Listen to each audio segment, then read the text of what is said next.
నాకు 18, తనకి 20 వచ్చింది. సో ఫ్యూచర్లో ఏం చేద్దాం అనుకుంటున్నారు ఏంటి? ఫ్యూచర్లో ఏం లేదన్నా, ప్రెజెంట్ లవ్ స్టార్ట్ చేసాం అంతే, ఇంకేం ఆలోచించుకోలేదు.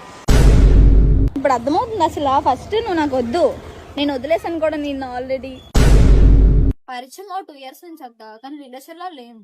పరిచయం అయితే ఉంది, అంటే ఫ్రెండ్స్ టామ్ తో నీకు టామ్ కి రిలేషన్ బ్రేక్ అయిన తర్వాత దిలీప్ అనే అబ్బాయితో రిలేషన్ లోకి వచ్చేసావు. ఇద్దరికి బ్రేకప్ అయింది. తను వద్దనుకున్నాడు, నేను వద్దనుకున్నాను. ఇక్కడతో అయిపోయింది. మళ్ళీ మధ్యలో దిలీప్ నవ్వుతున్నాడు. దిలీప్ నవ్వుతుంటే నువ్వు ఎలా పెళ్లి చేసుకుంటావు అని, పెళ్లి చేసుకుంటే వీడిని నన్ను చంపేస్తాడంట. ఎక్కువ చేయక అసలు నువ్వు ఫస్ట్ ఆఫ్ ఆల్ వద్దులు, నాకు ఏడిపించుక, ఇంకా ఏడిపిస్తున్నావు. అది వద్దులు అసలు, ఏం అసలు వద్దులు. ఫస్ట్ నువ్వు నాకు వద్దులు, అవన్నీ వద్దులు. అసలు నాకు ఏడ్పండు చిరాకు, కానీ వీడియో తీస్తున్నారు అక్కడ.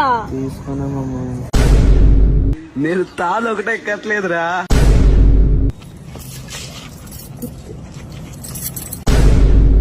ఇప్పుడు ఇవన్నీ కాదు నాన్న, ఇప్పుడు నేను కడుతున్నాను, పుల్లగా మామిడికాయలు తినాలనిపిస్తుంది. ఇంట్లో తెలిస్తే ఇప్పుడు ఏంటంటే ఏమవుతుంది